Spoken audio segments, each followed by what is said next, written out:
Police নিয়ে, RAB নিয়ে, দুনিয়ার সমস্ত শক্তি নিয়ে, রাষ্ট্রীয় সকল ক্ষমতাকে ব্যবহার করে সেই সময় আমাদের বুককে আপনারা কাঁপাতে পারেন না। এখন এই দুঃসাহস দেখালে জনগণ আপনাদেরকে ধুলায় মিশিয়ে দেবে।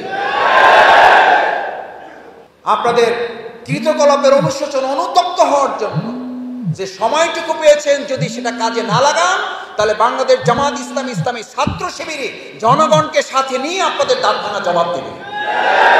বাড়াবাড়ি করার চেষ্টা করবেন না ভাইয়েরা। বাংলাদেশ জামাত ইসলামী আজকের এই যে পরিস্থিতি, আপনাদের সকলের মনে থাকার কথা। আমরা ছোট ছোট করে প্রোগ্রাম করে আপনাদেরকে একথা মনে করিয়ে দেওয়ার চেষ্টা করতাম যে আমরা যদি এই পরীক্ষায় ধৈর্য ধরতে পারি এবং আল্লাহর কাছে নিজেদেরকে সুপর্দ করতে পারি, তাহলে অবশ্যই আল্লাহ তাআলা আমাদেরকে 3টা পুরস্কার দেবেন। কয়টা? একটা হচ্ছে আল্লাহ তাআলা সাহায্য করবেন, আর একটা হচ্ছে আল্লাহ তাআলা বিজয় দেবেন, আর একটা হচ্ছে আল্লাহ তাআলা মেহেরবানি করে আমাদেরকে তিনি তার এই প্রিয় কাফেলাকে কবুল করলে তার বান্দার প্রতি আমাদের মানুষের ভালোবাসাটা তিনি তৈরি করে দেবেন। এই 3টা পুরস্কারের মধ্যে, 3টা নিয়ামতের মধ্যে আমরা এখন আছি। বিসমিল্লাহির রহমানির রহিম। ইজা জাআ নাসরুল্লাহি ওয়াল ফাত। আমরা কি পেয়েছি? প্রথমে পেয়েছি ইজা জাআ নাসরুল্লাহ। সাহায্যটা পার্শ্ববর্তী রাষ্ট্র থেকে এসেছে, পশ্চিমা বিশ্ব থেকে, উত্তরপাড়া থেকে, ঢাকা বিশ্ববিদ্যালয়, কার থেকে? ইজা জাআ নাসরুল্লাহ। এটা থেকে যদি মাথা বিচ্ছিন্ন হয়ে যায় তাহলে ঈমান বিচ্ছিন্ন হওয়ার পর্যায়ে আমার পৌঁছে যাওয়ার সম্ভাবনা থাকবে। সুতরাং আমরা দ্ব্যর্থহীন কণ্ঠে আজকে আল্লাহ সুবহানাহু ওয়া তাআলার দরবারে শুকরিয়া আদায় করতে চাই। আল্লাহ, ইজা জাআ নাসরুল্লাহ, সাহায্য আপনার কাছ থেকে এসেছে। আমরা আজকে থেকে দুনিয়ার সব কিছু থেকে বিচ্ছিন্ন হয়ে শুধু আপনার কাছে পৌঁছার জন্য আমরা চেষ্টা করব ইনশাআল্লাহ। এরপরে তিনি কি দিয়েছেন? ফাত। ইজা জাআ নাসরুল্লাহি ওয়াল ফাত। তার মানে বিজয়ের জন্য সাহায্যটা কার থেকে এসেছে? আর সাহায্যের জন্য, বিজয়ের জন্য আল্লাহ আমাদের কি করেছেন? সাহায্য করেছেন। তো যে বিজয়টা আমি পেয়েছি, এই বিজয়টা পেয়ে এখন কি আমার এটা বলা ঠিক হবে যে আসলে আমার 3.5 বছর জেল, আমার 87 দিনের রিমান্ড, আমার ব্যবসা হারানো, আমার চাকরি চলে যাওয়া, আমার দোকান বন্ধ হয়ে যাওয়া, আমার প্রমোশন, আমার ট্রান্সফার, এই সমস্ত কিছু মিলিয়ে কিন্তু আসলে আমরা এইরকম একটা জায়গায় পৌঁছতে পেরেছি। আমাদের এই সমস্ত কোনো কিছু আদৌ আল্লাহর কাছে কোরবানি হয়েছে, পেশ হয়েছে কিনা, কবুল হয়েছে কিনা, এটা আমরা কেউই নিশ্চিত নই। তবে আশা করি, আমাদের প্রত্যাশা যে সমস্ত কোরবানিগুলোকে আল্লাহ তাআলা কবুল করে আগামী দিনে এটাকে বর্ধিত করে কাল কিয়ামতের দিনে এটাকে নাজাতের উসিলা হিসেবে যেন তিনি কবুল ও মঞ্জুর করেন। আমাদেরকে আল্লাহ তাআলা এই দুটো নিয়ামত দেওয়ার পর তিনি ঘোষণা করলেন, ফি দীনিল্লাহি আফওয়াজা। 3টা কথা বলা হয়েছে, ফি দীনিল্লাহ। এরপরে তুমি দেখবা যে মানুষ আসবে একলা একলা না দলে দলে, মানবরচিত মতবাদের দিকে না দীনিল্লাহের দিকে। আপনাদের অনেকে জানতে চায় যে ভাই ঘটনা কি, জামাতের উপরে, ইসলামী আন্দোলনের উপরে মানুষের এত ভালোবাসা হঠাৎ বেড়ে গেল কেন? বলে না? এই জবাবটা কখনো এইটা দিবেন না যে ভাই এই তো আলহামদুলিল্লাহ আমরা জেল টেল খাটছি, তো বুঝেন না, তারপরে আমাদের অনেক শহীদ হয়েছে, নানান অত্যাচার, জুলুম, নিপীড়ন, যে মিছিল মিটিং আমরা করছি, এটা হওয়াটাই স্বাভাবিক। এটা জবাব হবে না। জবাব হবে ফি দীনিল্লাহি আফওয়াজা। এটা আল্লাহর বিধান, এটা আল্লাহর নিয়ম যে আল্লাহ যখন কোনো জাতিকে সাহায্য করেন এবং তাকে বিজয় দেন, তখন ওখানকার জনপদের লোকেরা আল্লাহর দ্বীনের দিকে ধাবিত হবে, মানবরচিত মতবাদে ধাবিত হবে না। এটা দেখে কোনো মানবরচিত মতবাদের গোষ্ঠী যদি হিংসায় জ্বলে, সেটার দায়িত্ব তাদের নিজেদের। জ্বলে লাভ নেই। বিধানটা জামাতের না, আমন্ত্রণটা ডাক্তার শফিকুর রহমান আমিরি জামাতের না, পলিসিটা জামাত ইসলামীর না, কেন্দ্রীয় নির্বাহী পরিষদের সিদ্ধান্তের বরকত নয়, ফায়সালাটা কার? আল্লাহ। আপনারা এতদিন ব্যক্তিগত টার্গেট করে মানুষকে নিয়ে আসতেন, ব্যক্তিগত টার্গেটে সহযোগী বৃদ্ধি করেছেন, ব্যক্তিগত টার্গেটে সুদী বৃদ্ধি করেছেন, ব্যক্তিগত টার্গেটে কর্মী বৃদ্ধি করেছেন, ব্যক্তিগত টার্গেটে রোকন বৃদ্ধি করেছেন। আর এখন সহযোগী হচ্ছে ব্যক্তিগত না, দলে দলে। কর্মী হওয়ার জন্য আমাদের দরজায়, উন্মুক্ত দরজায় আসতেছেন কর্মী হওয়ার জন্য, ব্যক্তিগতভাবে না দলে দলে। রোপণ হওয়ার জন্য আগ্রহ প্রকাশ করছেন, ব্যক্তিগতভাবে না দলে দলে। আলহামদুলিল্লাহ। আমরা বাড়ি যেয়ে বলবো আলহামদুলিল্লাহ। কার নেয়ামত? জানতে হবে কার? আল্লাহ। সেজন্য এই যে এত দলে দলে ভাইয়ের আজকে ইসলাম, ইসলামী আন্দোলনের প্রতি, বাংলাদেশ জামাত ইসলামী, ইসলামী ছাত্র শিবিরের প্রতি, সর্বোপরি দ্বীনের প্রতি মানুষের, আমাদের ছাত্র সমাজের স্লোগান উই ওয়ান্ট জাস্টিস। তারা কি চায়? কি চায় তারা? তারা জাস্টিস চায়। জাস্টিস মানে কি? ন্যায় বিচার। আচ্ছা, আপনি বলেন, আমাদের এই শিক্ষিত ছেলেরা, আমাদের এই কলিজার টুকরা সন্তানেরা উই ওয়ান্ট জাস্টিস, ন্যায় বিচার চেয়েছে, চিৎকার করে গলা ফাটিয়ে, এবং সেটার জন্য জীবন দিয়েছে। তারা কি এটা না জেনে দিয়েছে যে ন্যায় বিচার ইসলাম ছাড়া অন্য কোথাও পাওয়া যায় না? এটা কি না বুঝে দিয়েছে না বুঝে দিয়েছে? বুঝে দিয়েছে। এবং ইসলামের মাধ্যমে উই ওয়ান্ট জাস্টিস বাংলাদেশে বাস্তবায়িত হবে।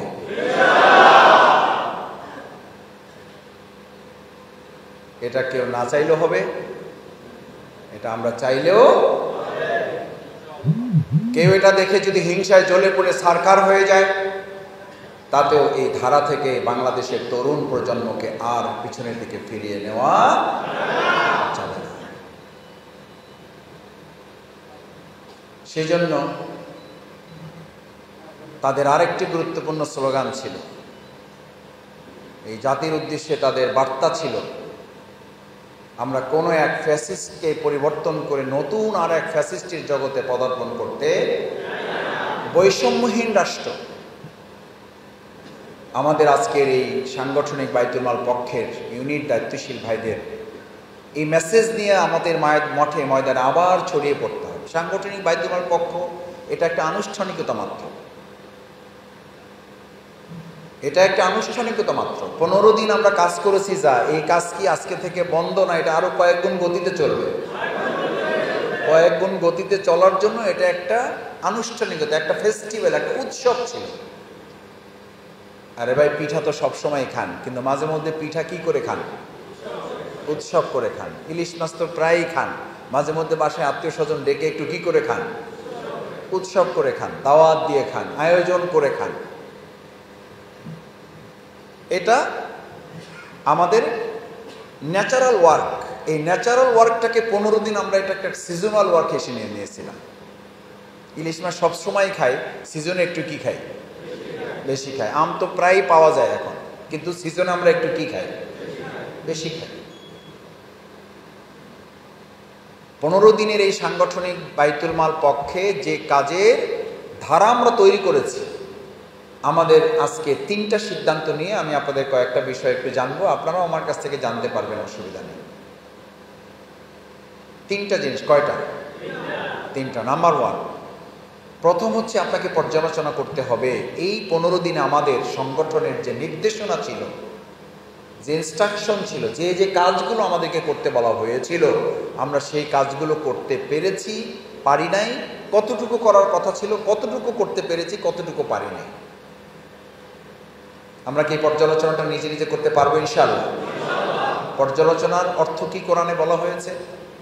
ওয়ায়ুকাফির আনহু সাইয়্যাতিহি ওয়া ইউযিম লাহু আজরা। ভালো করে বুঝেন, এটা জামাতের পলিসি না, এটা আল্লাহ তাআলার পলিসি। যখন তুমি তোমার ত্রুটিটা, তুমি তোমার ভুলটা, তোমার সীমাবদ্ধতা, দুর্বলতাটা আইডেন্টিফাই করে আল্লাহর কাছে সুপর্দ করতে পারবে, ওয়াইকাফির আনহু সাইয়্যাতিহি, তখন তোমার সাইয়্যাগুলো, ত্রুটিগুলো, দুর্বলতাগুলো আল্লাহ রাবার যেমন ভুলটাকে মুছে দেয়, হোয়াইট বোর্ডের ব্ল্যাক কালার যেমন ডাস্টার মুছে দেয়, ঠিক আল্লাহ তাআলা বলেন এরকম অনুশোচনা অনুতপ্ত হৃদয় যখন তৈরি হয়, আমি আল্লাহ তাআলা তার গুনাহগুলো ঠিক ওভাবে অন্তর থেকে মুছে দিই। সুবহানাল্লাহ। তাহলে আমরা প্রথমে আমাদের এই 15 দিনের কাজের একটা পর্যালোচনা নিজে জায়গায় থেকে, আমার ঘুমের মধ্যে আমার ঘুমাতে যাওয়ার আত্মসমালোচনার যে সময়টুকু করে আমি এখান থেকে যদি উদ্ধার হতে পারে, ওয়ায়ুজিম লাহু আজরা, আল্লাহ তাআলা তাহলে শুধু আপনার ভুলগুলো মাফি করে দিবেন না, আপনাকে আল্লাহ তাআলা একটা গুরুত্বপূর্ণ মর্যাদাপূর্ণ একটা পুরস্কার আপনাকে ঘোষিত করবেন। আমরা কি প্রত্যেকে যার যার জায়গা থেকে এই পর্যালোচনা করতে পারবো ইনশাআল্লাহ? দেখি ইনশাআল্লাহ। কি হচ্ছে তারা জানে, বাংলাদেশ জামাত ইসলামী বাংলাদেশের অন্য সমস্ত দলের চেয়ে আমাদের সুন্দর শৃঙ্খলা এবং অভ্যন্তরীণ সৌন্দর্যটা অনেকের চেয়ে আল্লাহ আমাদের কি রেখেছেন। তাহলে এটাকে আমাদের মূল্যায়ন করতে হবে না? হবে না? পারবেন ইনশাআল্লাহ? ডায়াবেটিস মুক্ত ইনশাআল্লাহ। 2 নাম্বার হলো কি থাকবে না? প্রেশার। প্রেশার কি ভাই? 1 তারিখে রিপোর্টটা দিয়েন। কয় ভাই কাজ বাজ যা হয় রিপোর্ট তো তৈরি করতে পারি না। এখন আপনারাই ঠিক করেন, কাজ চান না রিপোর্ট চান? দেখেন বিরাট ব্যাপার। এটা আপনাকে কোশ্চেন করে, এটা ওই ভাইয়ের কথা শুনে দিচ্ছে। কাজ কিন্তু হয়েছে, রিপোর্ট তো ভাই করতে পারিনি। এখন আপনাদের কাছে কোশ্চেন, আজকে এখানে যে ইউনিট ভাইয়েরা আছেন, সভাপতি, সেক্রেটারি যারা আছেন, এই যে ফি দীনিল্লাহি আফওয়াজ আল্লাহ তৈরি করে দিয়েছেন। আগে আমাদের একটা ইউনিটে 5 জন 7 জন 10 জন নিয়ে সর্বোচ্চ আপনারা ইউনিটটা পরিচালনা করতেন। এখন একটা ইউনিটে ফি দীনিল্লাহি আফওয়াজ আর বরকতে একটা ইউনিটিকে 5 জন 7 জন না 30 জন 40 জন 50 জন হয়ে গেছে। হয়েছে না হয় নাই? আচ্ছা আপনি বলেন, একটা ইউনিট কি 30 জন 40 জন নিয়ে চলবে না এটা ভাগ হবে? ভাগ হবে। আজকে আমি আপনাদেরকে প্রেশার মুক্ত একটা ইউনিট গঠন করার জন্য 3টা কাজ আপনাদেরকে করতে হবে। কয়টা? 3টা। নাম্বার 1, যে ইউনিট আপনার এখন আছে সেই ইউনিটটা হবে আদর্শ ইউনিট। কি ইউনিট? আদর্শ ইউনিটের কিছু বৈশিষ্ট্য আছে, এটা জিজ্ঞেস করলে সবাই পারবে, কিন্তু কোনো একজনকে জিজ্ঞেস করে লজ্জা দিতে চাই না। নিজস্ব যে এখন সাংগঠনিক ইউনিটটা আছে, এই ইউনিটটাকে আমরা কি ইউনিট বানাবো? জোরে বলেন, কি ইউনিট? কি ইউনিট? আচ্ছা, আদর্শ ইউনিট হইতে হইলে সভাপতি আদর্শ সভাপতি হবে না দুর্বল সভাপতি? এখন আপনাদের পিছনে ফিরে যেতে হবে। সোনার বাংলা আগে না সোনার মানুষ আগে? সোনার মদিনা আগে না সোনার মানুষ আগে? এই যে দুর্বল হয়ে গেছে কিন্তু কণ্ঠ, কারণ বুঝতেছে যে কোশ্চেনটা কোথায় গিয়ে ঠেকবে। রাতে তো খাওয়া দাওয়ার ব্যবস্থা নেই। আহা, এই কারণে এই অবস্থা। নাস্তা হয়েছে? আলহামদুলিল্লাহ, তাহলে তো কণ্ঠ ভালো আছে। সোনার মদিনা না হওয়ার আগে যদি আপনি সোনার মদিনা কল্পনা করেন, তাহলে প্রেশার মুক্ত ইউনিট আগে নাকি প্রেশার মুক্ত দায়িত্বশীল আগে? আদর্শ ইউনিট আগে না আদর্শ সভাপতি আগে? আদর্শ সভাপতি সে হবে যে 5 বছর ধরে রোকন থাকবে, কিন্তু ইউনিটের সব আদর্শের কোটা পূরণ করবে, রোকন সে হবে না। কারণ সে সোনার বাংলা চায়, সে নিজে সোনার মানুষ হবে না, এই সিদ্ধান্তে সে অটল। সে চায় জামাত ইসলামী জান্নাতে যাক, তার জান্নাত অত জরুরি না। সে চায় বাংলাদেশ জান্নাতে যাক, তার জান্নাত অত জরুরি না। এই বাংলাদেশ জামাত ইসলামী এবং জামাত ইসলামী এবং বাংলাদেশ এবং আপনার ইউনিটও জান্নাতে যাক, কিন্তু আপনার অত জরুরি না। এই পক্ষে যারা, তারা সবাই হাত জাগান, 2 হাত। কয়জন পাইছেন? আমি পাইছি কয়েকজন। আপনারা দেখার সুযোগ পান নাই, তার আগে নামাই ফেলছে ভয়ে, যে বাকিরা যেহেতু জাগাইতেছে না তাহলে আমি একটু বিপদেই পড়লাম। ক্যামেরায় কিন্তু ধরা পড়ছে, আমরা এটা ক্যামেরায় নিয়ে নিলাম, পরে চেক করবো ইনশাআল্লাহ। আমাদের দরকার কি জামাত জান্নাতে যাওয়া, বাংলাদেশ জান্নাতে যাওয়া না আমার? কিন্তু আমাদের ফিলিংসটা হলো জামাত জান্নাতে যাক, আমার যাওয়াই হোক। যদি তা না হয় তাহলে আপনি কি করে কল্পনা করেন যে আপনার ইউনিট আদর্শ ইউনিট হবে আর আপনি 5 বছর ধরে কর্মী থেকে যাবেন? তাও নাকি ঠিক? আমি মাঝে মধ্যে বলি যে মাঝে মধ্যে ঠিক বলেন, তাহলে বাকি যা বলছে এগুলো কি বেঠিক? এটা তো এক ধরনের আমাদের প্রতি ইনসাল্ট করা, যে ভাই বক্তৃতার বাকি অংশের ব্যাপার আমার কি আছে আপত্তি? এর জন্য ঠিক বললে প্রতি লাইনে লাইনে বলতে হবে, আর না হলে আমরা সিদ্ধান্ত নিলাম যে ঠিক পঠিত বলে গণ্য হবে। এবার আর ঠিক কেউ বলে না। তাহলে আদর্শ ইউনিটের জন্য প্রথম শর্ত কি বলেন? আবার বলেন, আদর্শ সভাপতি। এই আদর্শ সভাপতি আপনার মনে যদি হয় যে ভাই রোকন না হইয়েও আদর্শ সভাপতি হওয়া যায়, আমার কোনো অসুবিধা নেই।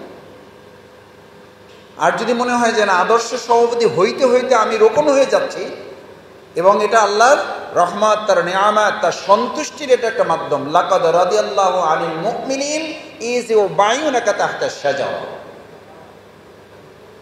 এই বায়াতের মধ্যে আল্লাহর রহমত, আনিল মুমিনিন সমস্ত মুমিনরা না, আল্লাহর রহমত, আল্লাহর দয়া, আল্লাহর করুণা, আল্লাহর সন্তুষ্টি মুমিনদের মধ্য থেকে ওই সমস্ত ব্যক্তির উপরে, আনিল মুমিনিন ইয ইউবাইউনাকা তাহতা শাজারা, যারা এই পরিস্থিতি উত্তরণের জন্য শপথের অন্তর্ভুক্ত হয়েছে।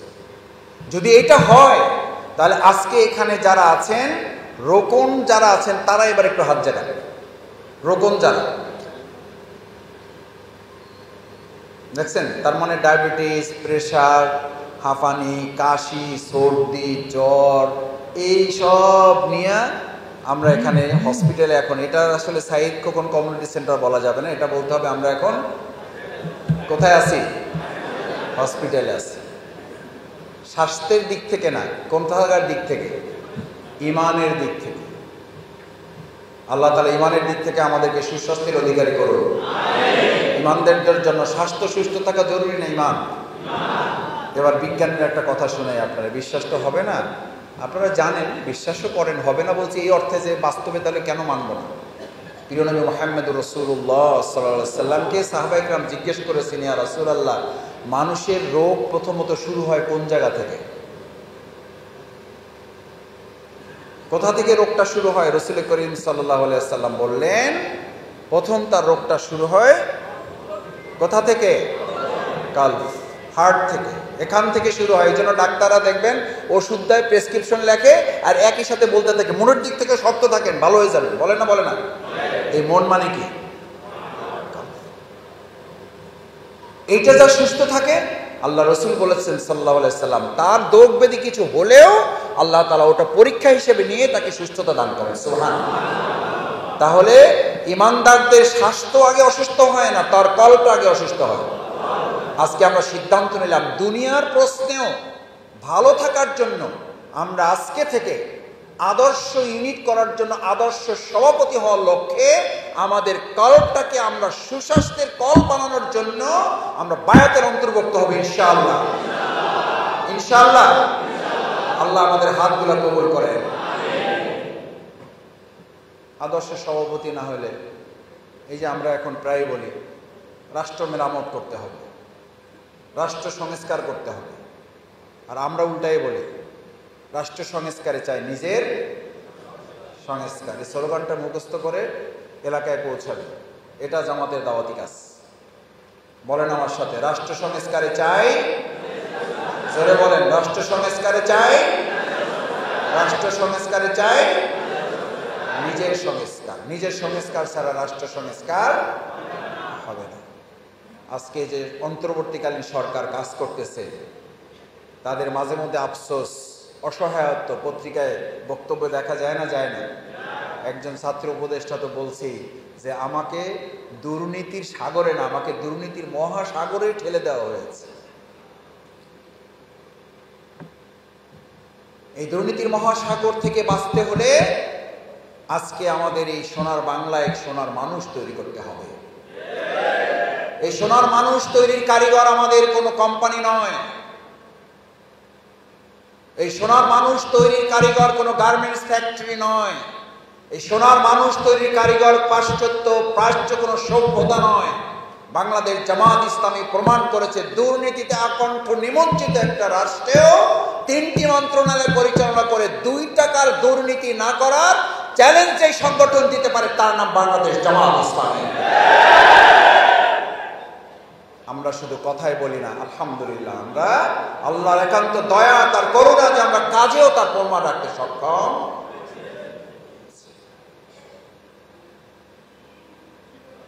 সুতরাং আমাদের শহীদেরা, আমাদের শহীদ আমিরে জামাত, ওনারা যদি জীবন বাজি রেখে এই সৎ দক্ষতা যোগ্যতায় তারা আদর্শের নমুনা পেশ করতে পারে, আপনি শুধুমাত্র নিজের মানসিকতা, নিজের সময়, শ্রম, মেধার কোরবানি করে আমরা কি বায়াতের জন্য নিজেকে কোরবানি করতে পারবো ইনশাআল্লাহ? তাহলে আদর্শ ইউনিট হইতে কোনো অসুবিধা নেই। এটা হলো নাম্বার 1, নিজেকে পরিবর্তন করে নিজের ইউনিট পরিবর্তন, আদর্শ ইউনিট। নাম্বার 2, এই যে 25 জন 30 জন লোক পেয়েছেন, আপনারা এখানে অনেক ব্যবসায়ী আছেন, মান্নান ভাই আছেন, আমার এই সিটে বড় বড় ব্যবসায়ীরা আছেন। অবশ্য আমরাও ব্যবসায়ী, আমরা সরকারি চাকরি করি, ব্যবসা করি, আলহামদুলিল্লাহ। সরকারি চাকরিকে ইন্নী জাইলুন ফিল আরদি খলিফা, এর চেয়ে বড় চাকরি আছে? আমাদের সরকার পরিবর্তন হলো, আমাদের সরকারি চাকরি যায়ও না, ট্রান্সফারও হয় না। আমাদের সরকারি চাকরি কেউ খাইতে পারে না। আমরা কোন সরকারের কাজ করি? আল্লাহর কাজ করি। এই জন্য পৃথিবীর সমস্ত সরকার আমাদেরকে ভয় করে, কারণ আমাদের মূল সরকার হচ্ছে কে? আমরা গণভবনকে যত না ভয় পাই, গণভবনের জন্য যত না প্রত্যাশী, বঙ্গভবনের জন্য যত না প্রত্যাশী, সংসদ ভবনের জন্য যত না প্রত্যাশী, ওটার জন্য যত না কাঙ্গাল, আমরা আমাদের সেই গভর্নমেন্টের যিনি মূল মালিক তার আরশে আজিমের জন্য আমরা তার চেয়ে অনেক কোটি গুণ বেশি জানা। গণভবন না পেলে আমাদের কিছু যায় আসে না, বঙ্গভবন না পেলে আমাদের কিছু যায় আসে না, সংসদ সদস্য ভবন না পেলে আমাদের কিছু যায় আসে না, কিন্তু আমাদের আরশে আজিমের সাথে সম্পর্ক দুর্বল হলে আমাদের যায় আসে। আর আরশে আজিমকে মাথায় রেখে যারা কাজ করে তাদের গণভবন, বঙ্গভবন আর সংসদ ভবন পর্যন্তই তাদের ঠিকানা না, আল্লাহ রাসূল সাল্লাল্লাহু আলাইহি সাল্লামের নির্দেশনা। সেই কথাটাকেই আল্লামা ইকবাল বলেছিলেন, গোটা পৃথিবী তো আমার, গোটা বিশ্বের মুসলিম আমি, সারাটি জাহান বেদেশি ঘর, গোটা পৃথিবী আমার। সেজন্য ব্যবসা যারা করেন, ব্যবসা যখন বাড়ে তখন অফিস বাড়ে না অফিস কমে? অফিস বাড়ে, খালি উদ্বোধন হয়। তো এখন আলহামদুলিল্লাহ আমাদেরকে আল্লাহ ব্যবসার পুঁজি বাড়িয়ে দিয়েছেন, ব্যবসার ক্লায়েন্ট বাড়িয়ে দিয়েছেন। এখন ইউনিট বাড়বে না কমবে? 2 নম্বর কাজ হলো সাংগঠনিক ইউনিটটাকে বানাবেন আদর্শ ইউনিট, এখান থেকে বের হবে একটা সাংগঠনিক ইউনিট, মূল ইউনিট। ধন্যবাদ, জাযাকাল্লাহ খায়ের। বলতে পারবেন না একদম ওরকম বলিনি, অ্যাটেনশন ডেভেলপ করার জন্য আছে এরকম ব্যানার। ভবিষ্যতে ব্যানার বাড়বে না কমবে? বাড়বে। আমরা ওই উদ্দেশ্যে করব না, আমরা করব ওই ভাইটাকে কি করার জন্য? তৈরি করার জন্য। কারণ ওই ভাইটা এমন আগ্রহ নিয়ে আসছে। সূরা আবাসা এই কথা রাসূল সাল্লাল্লাহু আলাইহি ওয়াসাল্লামকে বলা আছে না নাই?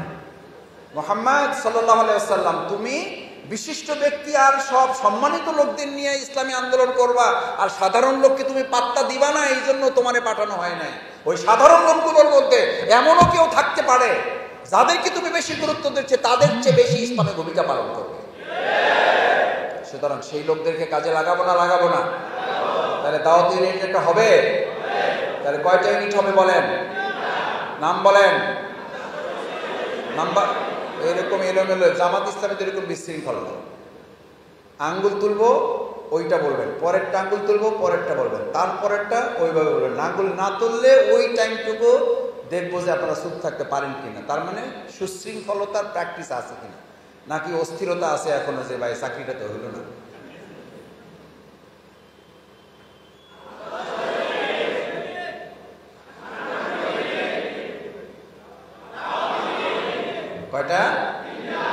ইনশাআল্লাহ।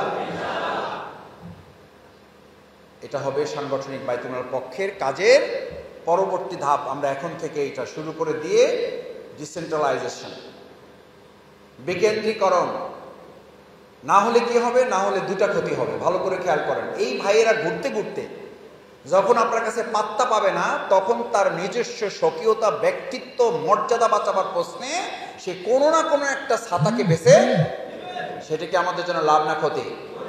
শুধু ক্ষতি না, ওই ভাইটা মাঝামাঝি ছিল, মাঝামাঝি, কিন্তু এখন তো সে কোনো না কোনো একটা জায়গা বেছে নিয়েছে। কারণ তার দরকার তার ব্যবসা বাঁচানো, তার দরকার তার চাকরিটার নিরাপত্তা, তার দরকার তার ব্যক্তিত্বের সুরক্ষা, তার দরকার তার পরিবারের সুরক্ষা। ইনশাআল্লাহ আমরা সমস্ত নৈরাজ্য, বৈষম্য দূর করে এরকম নিরাপত্তার একটা রাষ্ট্র বানানোর জন্য এই সমস্ত আগ্রহওয়ালা ইসলামপন্থী লোকদেরকে দিয়ে আমরা একটা ইসলামী রাষ্ট্রের, শ্যাডো ইসলামী রাষ্ট্র হিসাবে এই ইউনিটগুলো আমরা তৈরি করবো ইনশাআল্লাহ। এই ইউনিট হবে আমাদের ইসলামী রাষ্ট্রের একটা ছায়া রাষ্ট্র। পারবেন ইনশাআল্লাহ?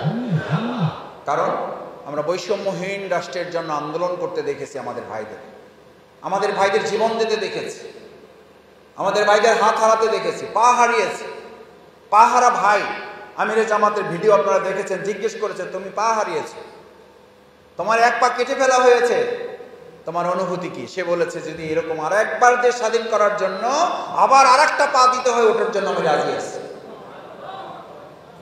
আমাদের অনেক ভাইয়েরা সিটি অফিসে ছিলেন, শহীদ পরিবারের বক্তব্য শুনে আমার কাছে মনে হয়েছে, অথচ সে শ্রমজীবী, ভ্যানে তার স্বামী ভ্যানে করে তার ফল মানে শাকসবজি বিক্রি করতো, তার ওয়াইফের সহধর্মিনীর বক্তব্য শুনে আমার কাছে মনে হয়েছে যে এটা জামাত ইসলামী অনেকদিন টিসি করার পর যে বক্তৃতা কেউ করে সেই বক্তৃতা সে করেছে।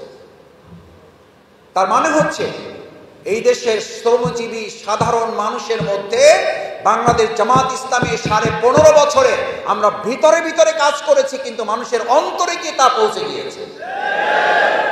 এই পৌঁছে দেওয়ার দায়িত্ব কে পালন করেছে?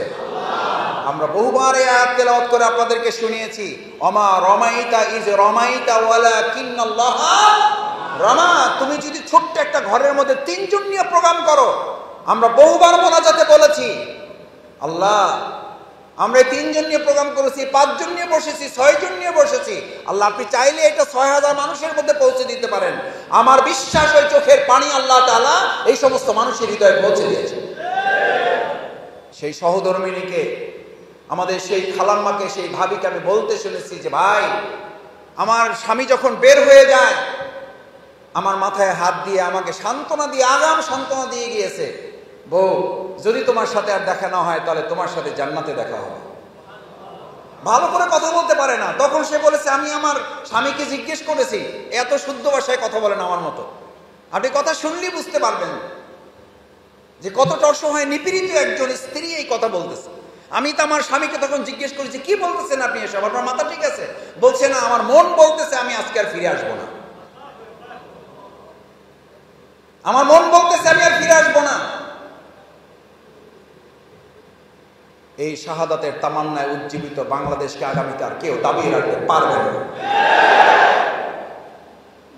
অসম্ভব।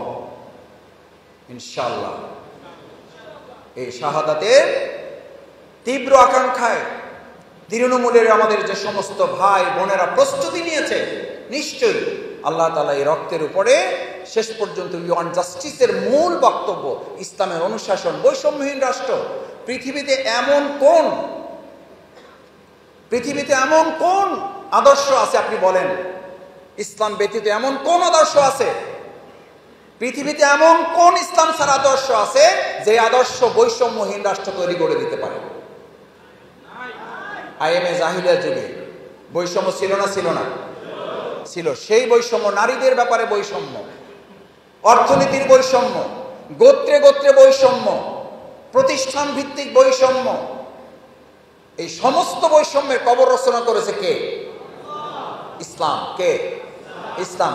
আজকের এই রন্ধ্রে রন্ধ্রের বৈষম্য দূর করার জন্য মন্ত্র তন্ত্র দফা দফা দিয়ে হবে না, একমাত্র দফার নাম হচ্ছে। সেজন্য সম্মানিত ভাইয়েরা,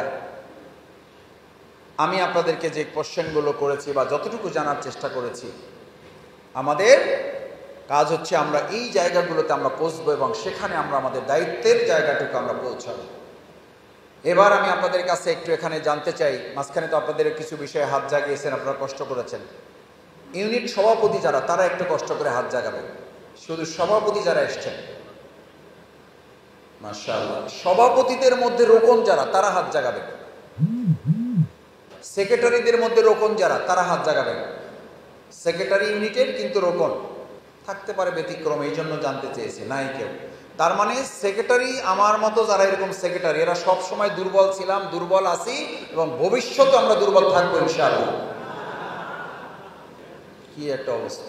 আমিরদের মধ্যে যারা রোকন, আলহামদুলিল্লাহ। যারা রোকন নন তাদের জন্য আলহামদুলিল্লাহ। সেক্রেটারি যারা রোকন হন নাই, তারা মনে করেছেন আমাদের আমিররাই রোকন হয় না, আমি রোকন হই আনুগত্যের বরকরাত করবো, মাথা খারাপ। সেক্রেটারি যারা আছেন তাদেরকে সিদ্ধান্ত নিতে হবে, আমি আমার আমিরকে সহযোগিতা করার অংশ হিসাবে, আমি আমার আমিরকে সহযোগিতার অংশ হিসাবে আমিও রোকন হব, আমার আমিরকেও আমি রোকন সাথে করে নিয়ে আমিরের সাথে, আমার মানে ইউনিটের সভাপতির সাথে আমি সহই রোকন হয়ে আমরা 2024 সালে বাকি সময়টুকু পার না করে সাংগঠনিক বাইতুল মাল পক্ষের অংশ হিসাবে বাকি 3 মাস আমি রোকনিয়াতের সমস্ত প্রস্তুতি সম্পন্ন করবো ইনশাআল্লাহ। ইনশাআল্লাহ। ভাইয়েরা, এই দেশের প্রতি, এই দেশের জামাত ইসলাম, ইসলামী আন্দোলনের প্রতি মানুষের প্রত্যাশা বাড়ছে না কমছে? আমি আপনাকে একটা শঙ্কার কথা বলে যাই, এই দেশের মানুষ যত কম সময়ে ইসলামী আন্দোলনের প্রতি দায়িত্ব, ক্ষমতা, রাষ্ট্রীয় নেতৃত্ব অর্পণ করার জন্য সিদ্ধান্ত নেবে, আমার ধারণা আমাদের প্রস্তুতি তার চেয়ে অনেক বেশি ঘাটতি থেকে যাবে। সেই জায়গায় হয়তো আমাদেরকে লজ্জিত হইতে পারে। আমি আপনাদের অনুরোধ করি, জাতির প্রত্যাশার সাথে তাল মিলিয়ে আমরা চলার অংশ হিসাবে আমরা আমাদেরকে এগিয়ে নিয়ে যাবো ইনশাআল্লাহ। আজকে যে ভালোবাসা মানুষ আপনাদের প্রতি দেখাচ্ছে, এটা কি আপনাদের প্রত্যাশার চেয়ে কম না বেশি? শুধু বেশি, অনেক গুণ বেশি। তো জাতি যদি প্রত্যাশা এত অনেক গুণ বেশি করতে পারে, তাহলে আজকে আপনাদের কাছে কি প্রত্যাশা করতে পারি না? আপনারা অনেক গুণ গতি নিয়ে আপনারা এখানে এগিয়ে যাবেন ইনশাআল্লাহ। দেখি ইনশাআল্লাহ। আল্লাহ এই হাতগুলো আপনি কবুল করেন। সব শেষ। আজকে বাংলাদেশের এই সুন্দর পরিস্থিতিটা সব সময় নষ্ট করার জন্য একটা গ্রুপ পৃথিবীতে থাকে না? দেখেন কত বড় সাহস। এটা আস্পর্ধা বলতে হবে, এটা সাহস বলা যায় না। আমাদের আজকে গাজীপুরে, মানে এটাকে চোরাগপ্তা হামলা বলে, আমাদের একটা প্রোগ্রামে সেখানে হামলা হয়েছে। আমরা পরিষ্কার ভাষায় জানিয়ে দিতে চাই, পুলিশ নিয়ে, র্যাব নিয়ে, দুনিয়ার সমস্ত শক্তি নিয়ে, রাষ্ট্রীয় সকল ক্ষমতাকে ব্যবহার করে সেই সময় আমাদের বুককে আপনারা কাঁপাতে পারেন না। এখন এই দুঃসাহস দেখালে জনগণ আপনাদেরকে ধুলায় মিশিয়ে দেবে। সময় থাকতে সাবধান হন, না হলে জনগণ আপনাদেরকে সমুচিত জবাব দেওয়ার জন্য প্রস্তুত থাকবে। আপনাদের সংশোধনের জন্য, আপনাদের কৃতকলাপের অনুশোচন, অনুতপ্ত হওয়ার জন্য যে সময়টুকু পেয়েছেন, যদি সেটা কাজে না লাগান, তাহলে বাংলাদেশ জামাত ইসলামী, ইসলামী ছাত্র শিবিরে জনগণকে সাথে নিয়ে আপনাদের দাঁত ভাঙা জবাব দেবে। বাড়াবাড়ি করার চেষ্টা করবেন না। আপনাদের নেত্রী পালায়ে যাওয়ার টাইম পেল না, তার ছেলে ওখান থেকে তো বলেই দিয়েছে দেশ এবং জাতির প্রতি তাদের কোনো দায়িত্ব নাই। দায়িত্ব নাই বলা দলের নেতৃত্বের কর্মী অনুসারী যারা, এদের তো এখন কোনো লীগ নাই, কোনো কমিটি নাই। এখন আছে আফসোস লীগ, এতিম লীগ, আরো কি কি লীগ সব বাইরে এসে। এই মূল প্রাচীন লীগই ওখান থেকে বলে দিয়েছে আমাদের কোনো দায়িত্ব নাই, আমরা এখন থেকে শেষ। তারা যেখান থেকে শেষ করে দিয়েছে, ওই যে সাইদি রাহেমাহুল্লাহ উনি বলতেন, যারা ধর্মনিরপেক্ষতার জন্মদাতা ওরাই সেজদায় পড়ে আছে, আর তুই বেটা এখনো মাথা উঠোনি, সময় পাইলি না। তোমার নেত্রী পালাইয়ে যেয়ে বলতেছে আমি চট করে আসবো, আর রিক্সাওয়ালারা বসে চট করে আসবে, কট করে ধরবো। ও আসুক না কেন? আমাদের অনেকে বলে ওরা আসতে দেন না কেন? আমরা তো চাই ও আসুক। ওর প্রতি সবচেয়ে বড় দয়া হয়েছে যে ওকে পালানোর সুযোগ দেওয়া হয়েছে। আমি রাজনৈতিক কথা বলতে চাই নাই, কিন্তু বাংলাদেশের কিছু প্রেক্ষাপট আপনাদের সামনে থাকা প্রয়োজন। আমরা 2008 সাল থেকে শুরু করে প্রত্যেকটা ষড়যন্ত্র মাথায় নিয়ে আমরা আল্লাহর উপরে ভর করে এই দেশের মানুষের পাশে ছিলাম। ভবিষ্যতে প্রত্যেকটা ষড়যন্ত্রের জবাব আমরা দেওয়ার জন্য রাস্তায় থাকবো। আমাদের ভাইয়েরা জীবন দিয়েছে, আমাদের নির্মুগ্ধরা জীবন দিয়েছে। আমাদের ছাত্রদের এখন একটা স্লোগান আছে, আমাদের আবু সাইদ মীর মুগ্ধ, বাংলাদেশে শেষ হয়নি যুদ্ধ। এই যুদ্ধ চলছে, এই যুদ্ধ চলবে এবং চলমান থাকবে। সুতরাং কেউ দুঃসাহস দেখাবেন না, বাড়াবাড়ি করবেন না। আমি এই কথাটুকু বলে শেষ করতে চাই। আসুন, বাংলাদেশ জামাত ইসলামের শক্তি এটা নয় যে আমরা আমাদের হাত, আমরা আমাদের পা, আমরা আমাদের শরীরের শক্তি দিয়ে মোকাবেলা করব।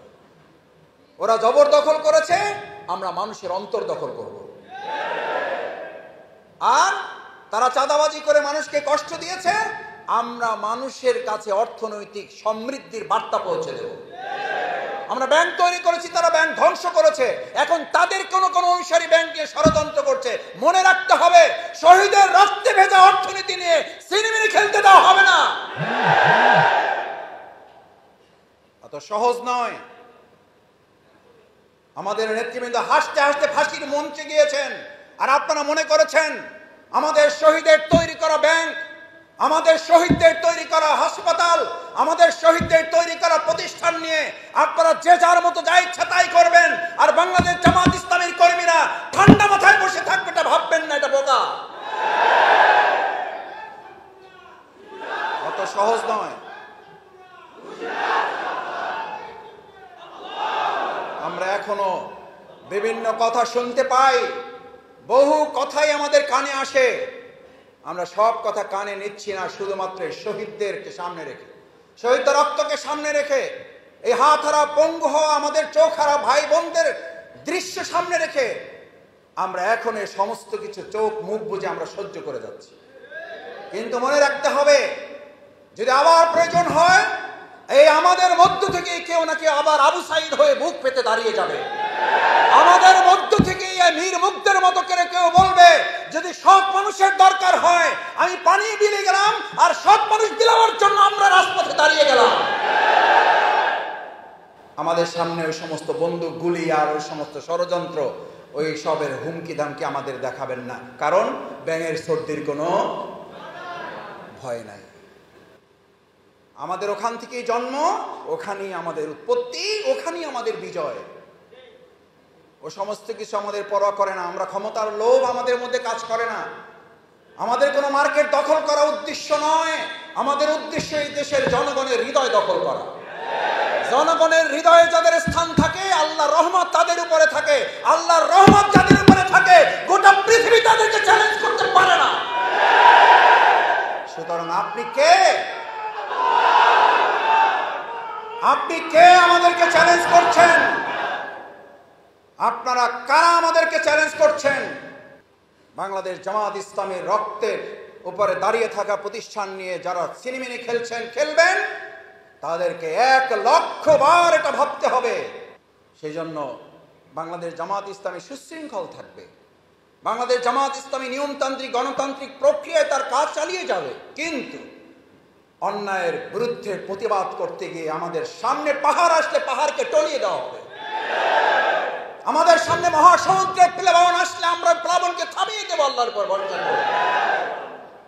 সেটার জন্য নিজেদের মধ্যে নৈতিক শক্তি, নৈতিক মনোবল, আদর্শিক শক্তিটাকে জোরদার করতে হবে। পারবেন ইনশাআল্লাহ?